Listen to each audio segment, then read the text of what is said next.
안녕 친구들. 오늘 하루 잘 보냈어요? 또 친구들 보고 싶어서 왔어요. 저녁은 잘 챙겨 먹었어요? 저는 그냥 이것저것 간단하게 먹었어요. 콩도 먹고 번데기도 먹고 찐빵도 먹고 이렇게 조금씩 조금씩 먹었어요. 친구들은 좋아하는 거 먹었는지도 궁금하고, 오늘은 종일 비가 내렸죠.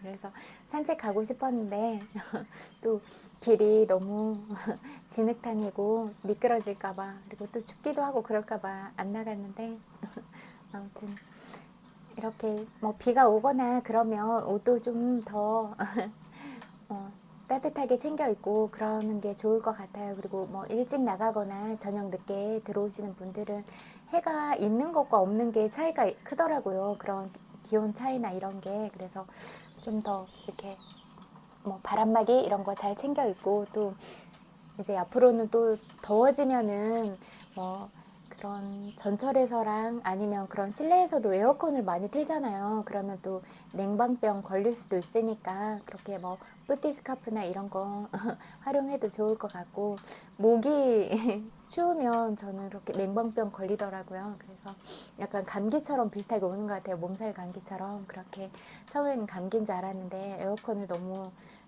에어컨을 장시간 노출되면 그러기도 하더라고요. 그래서 그런 것 같고, 또 날씨는 요즘에 많이 더워지고 그러긴 했는데, 또 나가보면 무슨 그런 벌레들 있잖아요. 벌레들이 눈에 들어가려고 하기도 하고 하니까 눈도 잘 보호하면 좋을 것 같고, 또 꽃가루들 많이 날리니까 그런 꽃가루 알러지나 이런 거에도 좀 조심하면 좋을 것 같고, 또 날씨가 이렇게 기온이 높아지다 보니까 그런 뭐 식중독이나 이런 거에도 유념하면 좋을 것 같다는 생각이 들었어요. 잠깐만 상온에 올려놔도 음식이 상하거나 그렇게 부패가 금방 되는 것 같아요. 그래서 냉장고에 꼭 넣어서 이렇게 뭐지, 건강도 잘 챙기고 그러면 좋겠다, 이런 생각들이 들었어요. 그냥 뭐 이렇게 일상에서 이렇게 지나다 보면은 뭐를 좀 조심하면 좋을까, 그런 것들이 생각이 나면 이렇게 잠깐씩 얘기하고 그러려고 해요. 그리고 오늘 뭐 특별히 그렇게 나누거나 그럴 얘기거리는 별로 없어가지고, 그거 뭐지? 늘 이야기 하잖아요. 내가 소중하듯이 다른 사람도 소중하다고 말씀드렸잖아요. 그런데 아직도 너무 그런 다른 사람의 외모나 그런 부분에 대해서 아무렇지도 않게 그렇게 이야기를 하는 것 같다, 그렇게 생각이 되어지더라고요. 그리고 뭐 다른 사람이 수치심을 느낄 만한 그런 영상이나 사진이나 이런 것들을 올려서 이렇게 하는 것도 좀 그런 생각이 들긴 하더라고요. 뭐지?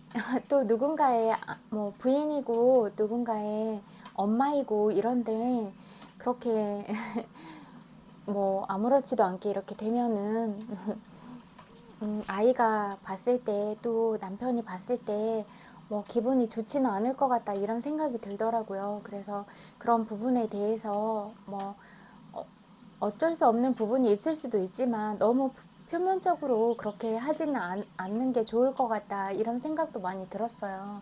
그래서 그렇게 하면 뭐 상대방의 입장도 생각을 해봐야 될 것 같아요. 내가 만약에 저런 상황에 처해 있다면 내 기분은 어떨 것인가, 내 마음은 어떨 것인가, 나는 상처받지 않고 그럴 수 있나, 이런 부분까지 생각해 본다면 누가 그렇게 함부로 대할 수 있겠어요? 그리고 누구한테도 그렇게 함부로 대할 권리는 없다고 생각을 해요.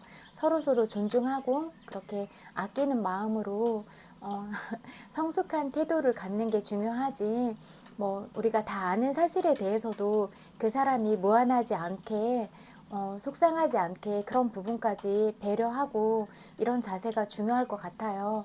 뭐 우리는 때때로 알아도 그냥 저 사람이 상처받을 것 같거나 그럴 것 같으면 묵인하고 그런 경우도 필요하고, 아니면 진짜 솔직하게 뭐 허심탄회하게 알려줘야 됐을 때는 그냥 있는 그대로를 말을 해야지, 뭐 비유적인 표현이나 그렇게 뭐 알 듯 모를 듯 하게 그렇게 던지는 말이나 그런 거는 전혀 생각해 주는 게 아니라고 생각을 해요. 아예 솔직하게, 내가 이러이러한 거를 접했는데 너는 알고 있어? 라고 정확하게 말을 해주는 게 상대방을 위하는 거 아니에요? 그런데 그렇지 못한 것 같다는 생각이 많이 들었어요.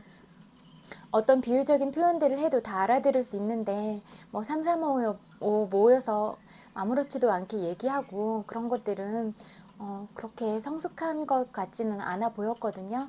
그리고 그런 거를 상대가 모를까 안다고 생각해요, 저는. 그래서 그런 부분들에 대해서 우리가 누군가를 사랑하고 아끼고 그 사람의 아름다운 모습, 예쁜 모습들을 더 오랫동안 바라보고 싶다면 내가 그 사람을 존중하고 내가 너를 정말 아껴. 나는 너의 그 예쁘고 아름다운 모습을 오랫동안 보고 싶어. 라고 그렇게 성숙한 마음과 태도를 보이는 게 그 사람이 더 예쁜 모습으로 그렇게 뭐 오랫동안 우리 곁에 사랑스럽게 머물 수 있게 만드는 건 아닐까? 이런 생각이 들었어요. 예쁜 모습들을 가졌고 그런데 자꾸 그 사람이 상처받는 말을 하고 상처받는 그런 태도를 취하고 그러면 뭐 그 사람이 뭐 항상 좋은 마음을 가지고 그렇게 살아갈 수 있을까요? 그러면 예쁜 모습들을 오랫동안 유지하고 보여줄 수 있을까요? 그거는 진짜 이렇게 단기적인 그런 시야에만 집중돼 있는 거예요. 그 사람 마음을 살아나게 하고 그 사람 마음이 행복해지게 만들어줘야 그렇게 예쁜 모습들을 우리가 오랫동안 볼 수 있는 거예요. 그리고 만약에 그런 예쁜 그림 작품을 본다고 해봐요. 그러면 그 작품이 훼손이 되지 않게 적정한 온도와 습도, 그 작품을 아름답게 볼 수 있는 그런 조명들이 다 갖춰져 있을 때 작품이 빛나고 아름답잖아요. 그렇게 뛰어난 예술 작품을 바라보듯이 그렇게 예쁘고 그런 마음과 태도 이런 것들이 필요하지 않을까 이런 생각이 들었어요. 늘 이야기하지만 내가 소중한 만큼 상대도 소중하고 내가 아픔을 느끼고 슬픔을 느낀다면 상대 역시 마찬가지로 아픔을 느끼고 슬픔을 느낄 줄 아는 사람들이에요. 그런 마음을 늘 염두에 두고 누군가 아프게 하면서 그렇게 살지는 말았으면 좋겠다는 생각이 들었어요. 여기까지 하고 책 읽어드릴게요. 죽음의 수용소에서 읽어드릴게요.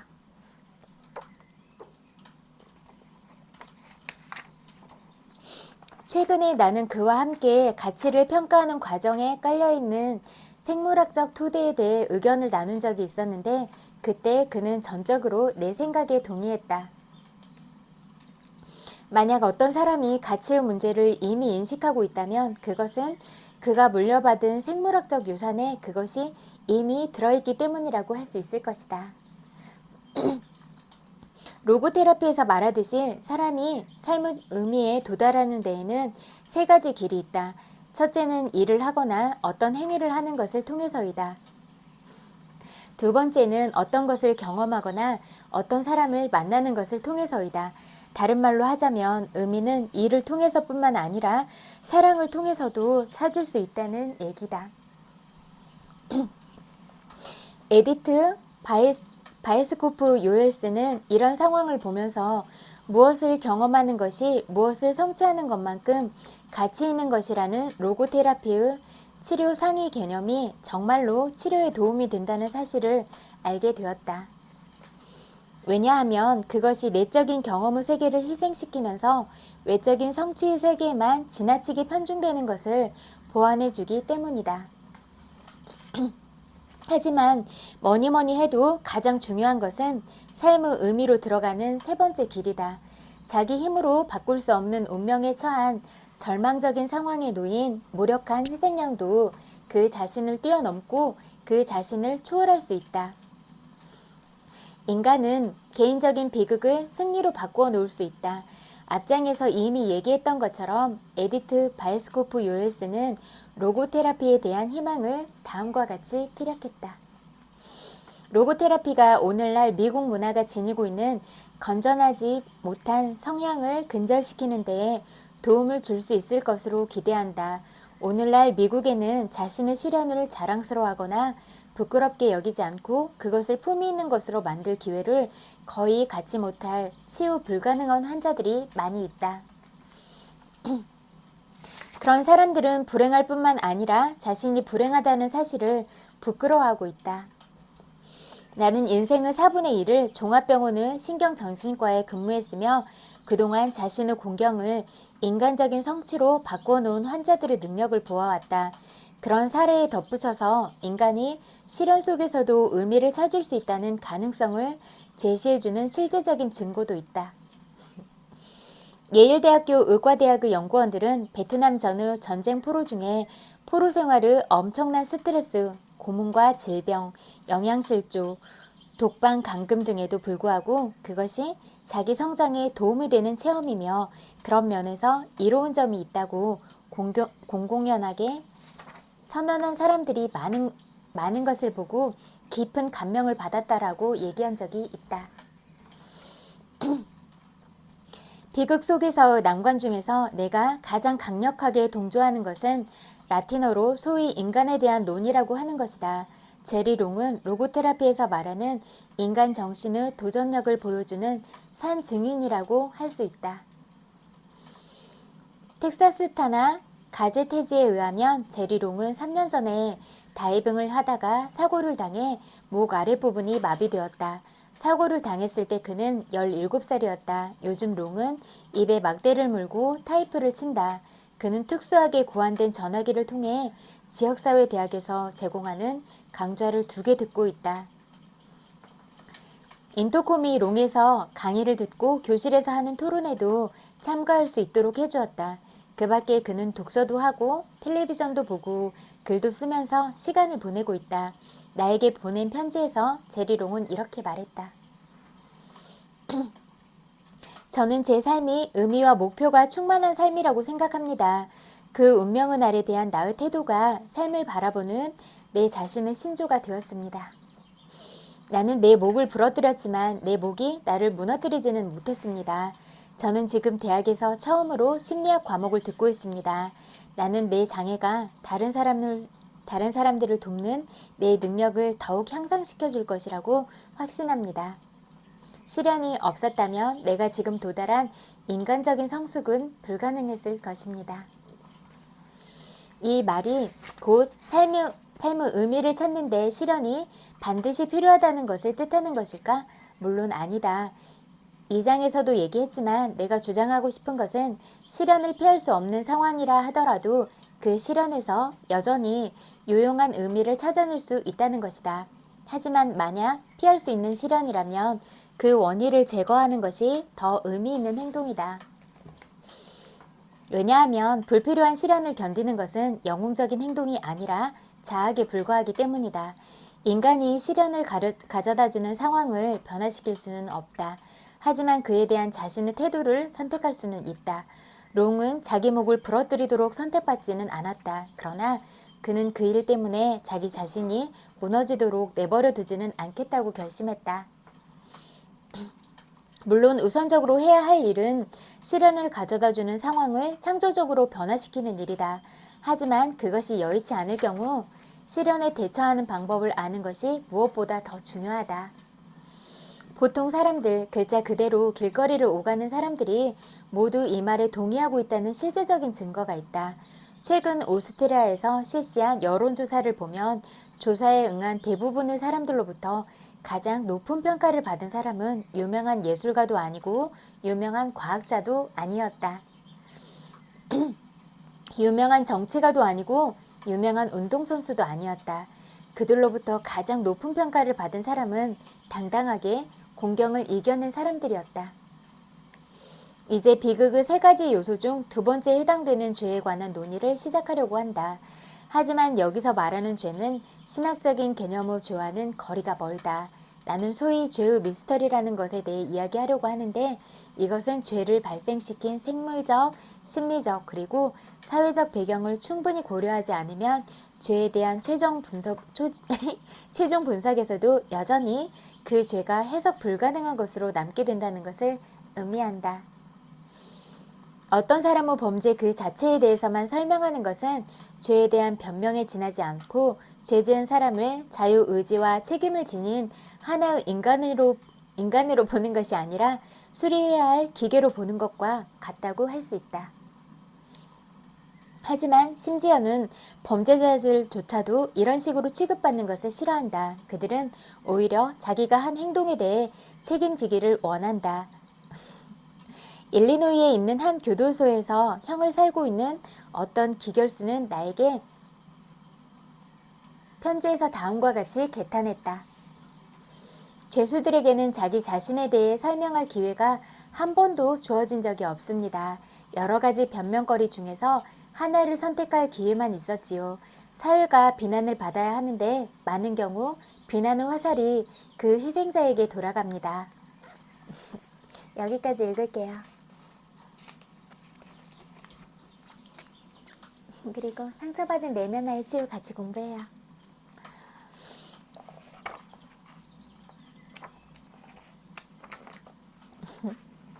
파트너와 함께 작업하기.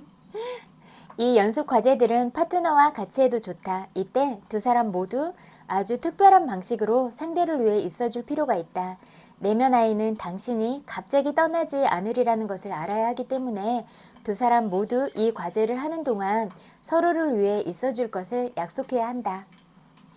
그렇다고 해서 당신이 상대방을 위해서 특별히 뭔가를 하거나 그를 변화시키거나 치료하려고 할 필요는 없다. 그저 서로를 위해 옆에 있어주기만 하면 된다. 한 사람은 이야기를 하고 다른 한 사람은 선언문을 읽어주는 역할을 담당하게 된다. 내가 제시한 선언문들을 그대로 사용하도록 권하고 싶다. 최근 워크숍에서 어떤 여성이 그룹하는 한 남자에게 확신을 준다고 하면서 그만 감정적으로 휩쓸려 버리는 일이 있었다. 그녀는 이 세상에 온 걸 환영해요. 당신에게 너무 끌려요. 당신과 사귀고 싶어요. 라고 말을 해버린 것이다. 물론 갓난아이가 된 그가 자기 어머니의 역할을 하는 사람들에게 들을 만한 말은 아니었다. 한 사람이 확신을 주는 역할을 경험했다면 이번에는 역할을 바꾸어 보길 바란다. 이렇게 연습 과제를 같이 할 때 당신의 파트너에게 확신을 주는 동안 그를 붙잡아 주거나 포옹해 주는 것도 괜찮다. 물론 사전에 조심스럽게 상대방에게 확인을 해야 한다. 대부분의 성인 아이들은 신체적 경계선이 침범당한 경험이 있다. 따라서 시작하기 전에 파트너가 당신을 어떤 식으로 포용하고 붙잡아 주기를 바라는지를 알려주어야 한다. 물론 그 사람이 당신을 신체적으로 접촉하는 것이 싫다면 분명하게 말해주라. 자, 이제 당신이 이 연습 과제를 시작할 준비가 되었다면 파트너에게 묵상의 전체 도입 부분을 읽어주라. 천천히, 조심스럽게 읽어주기 바란다. 음악을 좋아한다면 조용한 음악을 틀어놓고 해도 좋다. 스티븐 할퍼는 자장가 모음곡을 추천한다. 이제 그가 당신에게 다음과 같은 선언문을 부드럽게 말하는 것을 들어보세요 라는 문장을 읽고 당신은 파트너에게 그 선언문을 큰 소리로 말해주면 된다. 그런 후 연습 과제를 끝내도록 하라. 혼자 이 작업을 하는 것과 파트너와 같이 하는 것의 차이점은 파트너가 있을 때는 그가 선언문을 큰 소리로 읽어주고 당신이 원하는 방식대로 당신을 어루만져 주거나 안아줄 수 있다는 것이다. 당신 차례가 끝나면 파트너와 바꿔서 해보라. 그룹 작업. 내가 이끄는 내면아이 워크숍에서 대부분의 치유 작업은 그룹으로 행해진다. 나는 그룹 작업이 가장 효과적인 치료 형태라고 확신한다. 워크숍이 끝날 때쯤 나는 참가자들에게 그들이 다른 사람에게 가장 중요한 자원이 되었다는 사실을 상기시켜준다. 나는 사람들이 스스로 무엇인가를 이루어낼 수 있다는 사실을 알게 되기를 바란다. 그러나 치유 과정 동안에는 항상 훈련된 치료사들을 대기시켜 놓는다. 혹시라도 어떤 사람이 감정적으로 압도당하는 만약의 경우를 대비해서이다. 압도당한다는 것은 감정에 지나치게 빠져들게 되거나 중독적으로 부끄러워하는 상태로 돌아갔을 때 생길 수 있는 현상이다. 이러한 감정들은 자연스러운 감정들보다 훨씬 불안정하다. 사실 누구도 자연스러운 감정들로 인해 압도당하는 사람은 없다. 이후 제안들은 다음과 같은 사람들에게 해당된다.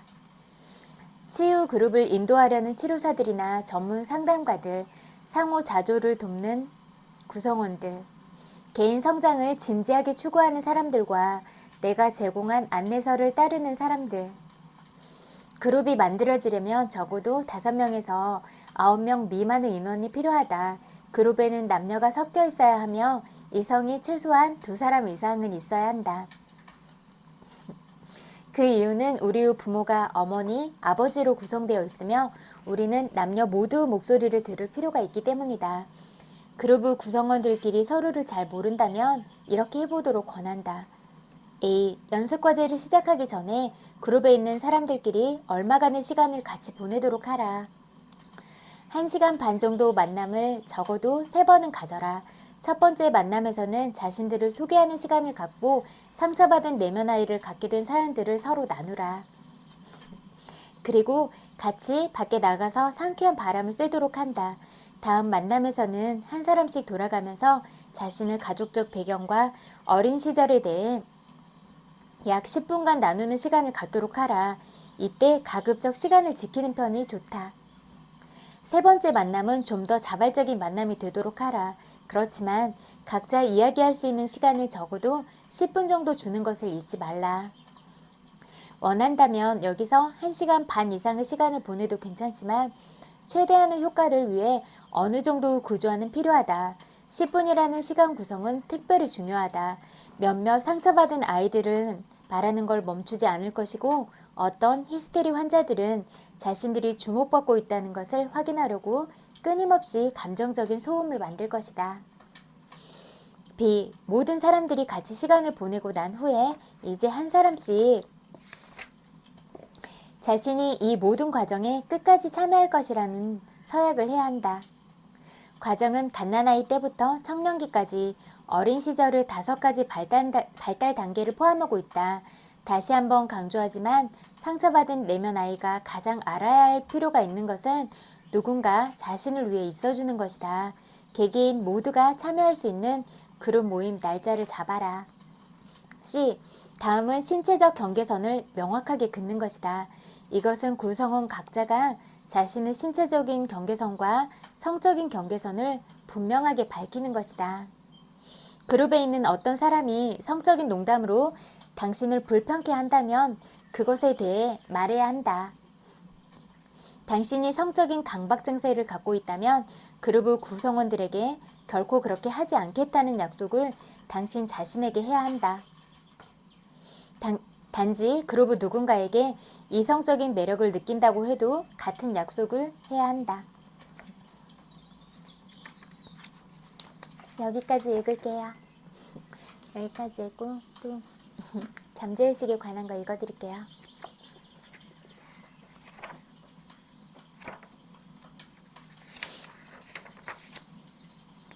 아침 학원으로 아이들의 자존감을 키워준 교사 이야기.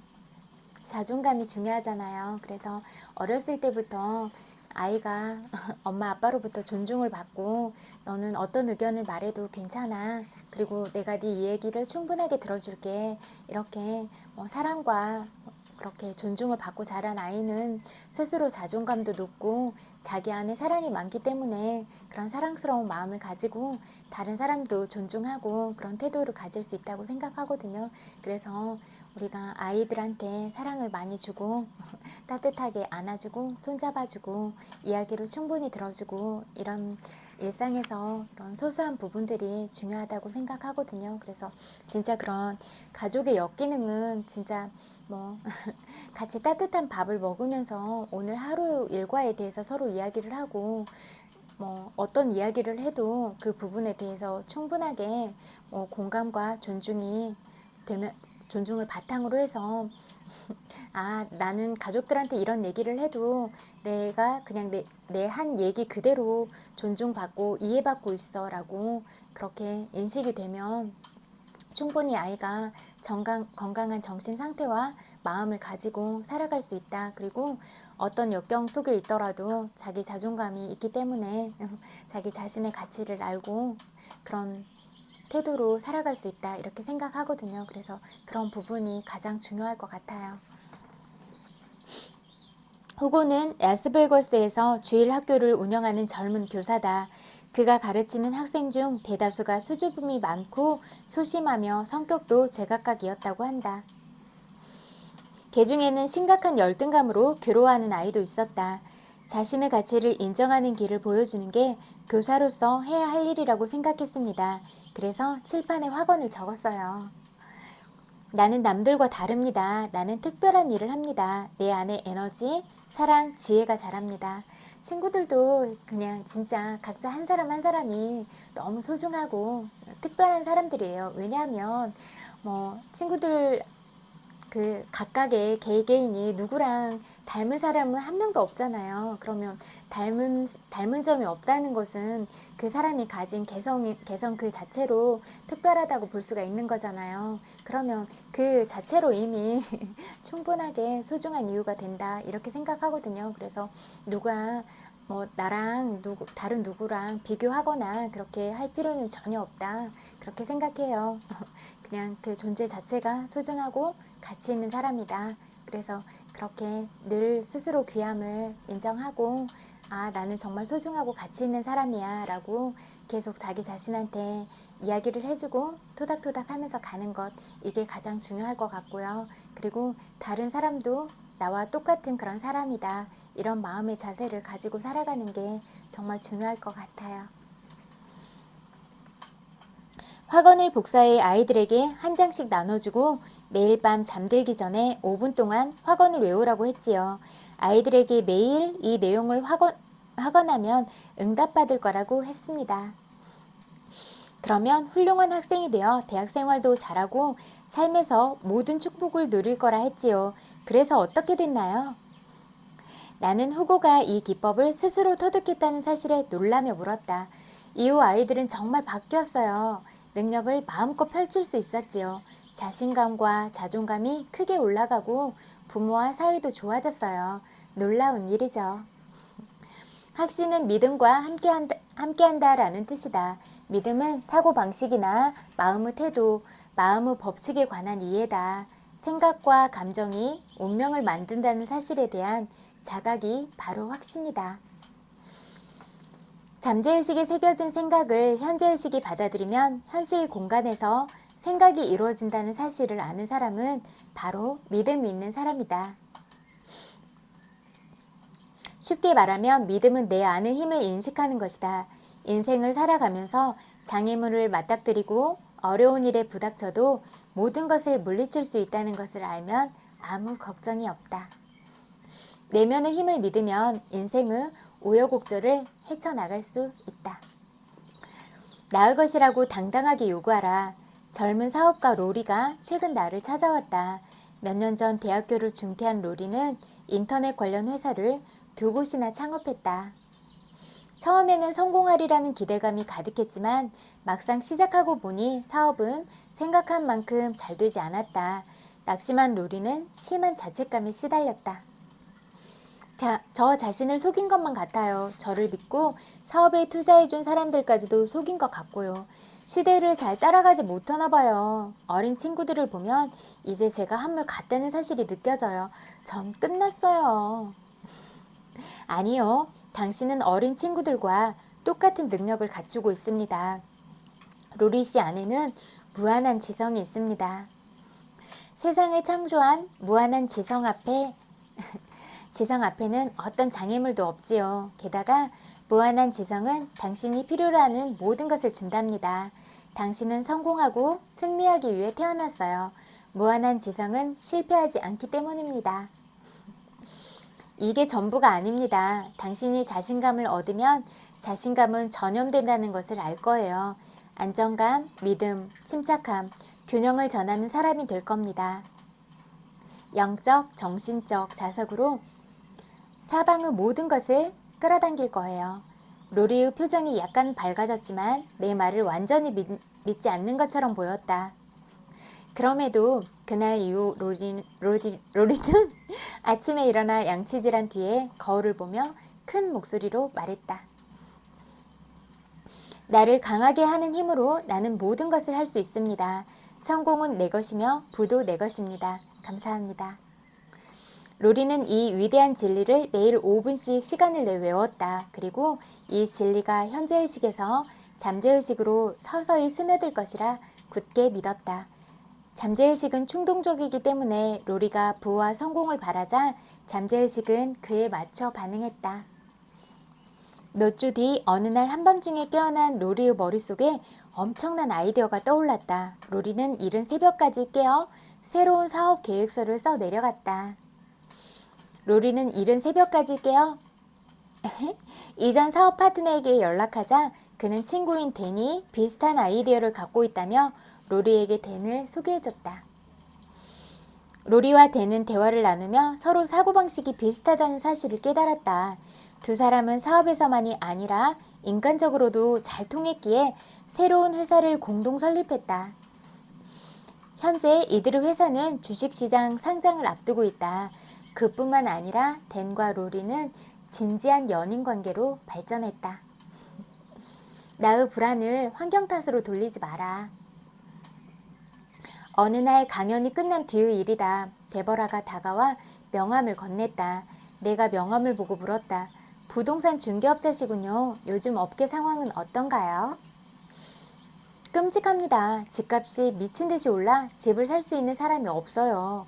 이자율도 너무 상승해서 죽을 맛이죠. 시장이 과열됐으니 부동산 시장에서 돈 벌기가 어려워졌어요. 다른 업계에서 일하면 어떻겠냐고 물어보고 싶은 마음이 들었지만 혹시나 내가 자신을 놀린다고 오해할까 싶어 아무 말도 하지 않았다. 대신 한계와 결핍 등 부정적인 생각에 그토록 많은 에너지를 쓰면 정말 한계와 결핍이 생길 거라고 조언했다. 어려운 상황만 늘어놓는 데버라에게 집을 사겠다는 손님이 찾아오지 않는 것은 당연했다. 나는 하루에 여러 번 잠재의식에 건설적인 생각을 새기라고 제안하며 비서를 시켜 확언 한 장을 인쇄해 데버라에게 전해줬다. 데버라는 매일 좋은 거래와 고객을 끌어당기는 확언을 외웠다. 확언을 들고 다니며 틈날 때마다 외우는 동안 데버라는 자신감을 되찾았다. 그리고 열심히 판매 활동에 나섰다. 그는 점점 더 많은 매매 계약을 성사시키며 크게 성공했다. 몇 주 뒤 다시 강연을 들으러 온 데버라가 나를 찾아와 말했다. 삶에서 기적이 일어나고 있어요. 지난주에만 수백만 달러짜리 집을 2채나 팔았어요. 비슷한 가격을 다룬 주택 3채도 협상 중이고요. 축복은 멈추는 법이 없다. 머리와 가슴을 활짝 열고 주어지는 모든 불을 기쁘게 받자. 여기까지 읽을게요. 친구들, 그리고 오늘도 또 제 이야기 들어주셔서 너무너무 감사해요. 그리고 오늘 친구들이 어떤 하루를 보냈을지라도 고생 많았다고 위로해드리고 싶어요. 토닥토닥. 고생 많았어요. 100만 번 볼뽀뽀도 보내드릴게요. 엄청 많이 사랑해요. 그리고 오늘은 비가 와서 조금 더 추울 수도 있잖아요. 그래서 평소에 더워서 얇은 이불 덮었다면 그것보다는 조금 더 두꺼운 이불 덮고 잠도 포근하게 잘 자면 좋겠다고 생각해요. 그리고 또 긍정적인 생각, 좋은 기분으로 잠드세요. 우리가 그렇게 좋은 것들을 끌어당기고 그런 것들은 감정 상태가 가장 중요하거든요. 그래서 수시로 좋은 감정에 머물러 있도록 노력하는 거, 이게 가장 중요할 것 같아요. 그래서 내 기분 상태를 수시로 체크하는 게 가장 중요한 것 같아요. 나는 지금 어떤 기분일까 이렇게 늘 살펴보고 내가 좀 기분이 좋지 않다 하면 아름다운 음악을 통해서 또 아름다운 그런 영상들을 통해서나 아니면 이렇게 자연에 나가서 자연을 바라보면서 그렇게 정서적으로 또 마음으로도 풍요로운 그런 마음들을 많이 안고 가다 보면 좋을 것 같아요. 그리고 아주 소소한 것에서부터 행복을 느끼고 발견하고 이렇게 많이 웃으면서 살아간다면 그런 게 하루하루가 쌓이면 행복한 삶들이 되지 않을까, 그런 생각을 늘 해봐요. 그래서 원래 친구들이 가진 모습 그 자체로도 사랑스럽고 예쁜데 더 생글생글 웃고 늘 사랑스러운 마음을 품고 그러면 더 예쁜 얼굴로 그렇게 나이가 들었을 때도 귀여운 사람, 더 매력적인 사람이 될 수 있겠다, 이렇게 생각하거든요. 그러니까 자기가 가진 마음 내면이 아름다워야 그렇게 외면으로도 다 드러나게 돼 있는 것 같아요. 얼굴빛 이런 것도 마음을 밝게 해야지 얼굴빛도 환해질 수가 있고, 또 그런 뭐 세월의 흐름에 따라서 주름이 생기고 그러는 것들은 당연하잖아요. 그런데 그렇게 뭐 잔주름 이런 것도 많이 웃고 그래서 생기는 주름들은 또 곱게 느껴지기도 하고 그러잖아요. 그러니까 그렇게 자기 얼굴에 대해서도 책임을 질 수 있으려면 늘 아름다운 마음을 갖고 사랑스러운 말을 하고 그래야지 그런 얼굴들, 예쁜 얼굴들을 가지고 나이 들어갈 수가 있다, 이렇게 볼 수가 있을 것 같아요. 그래서 원래 친구들이 가진 마음 자체가 예쁘고 사랑스럽잖아요. 그러니까 늘 그런 마음들을 꺼내서 다른 사람과 함께 나누는 것, 이게 가장 중요할 것 같거든요. 예쁘지 않은 사람은 단 한 명도 없잖아요. 이렇게 친구들이 사랑스러운 사람인 거 늘 기억하세요. 오늘도 고맙습니다. 그리고 잘 자요. 굿나잇. 안녕.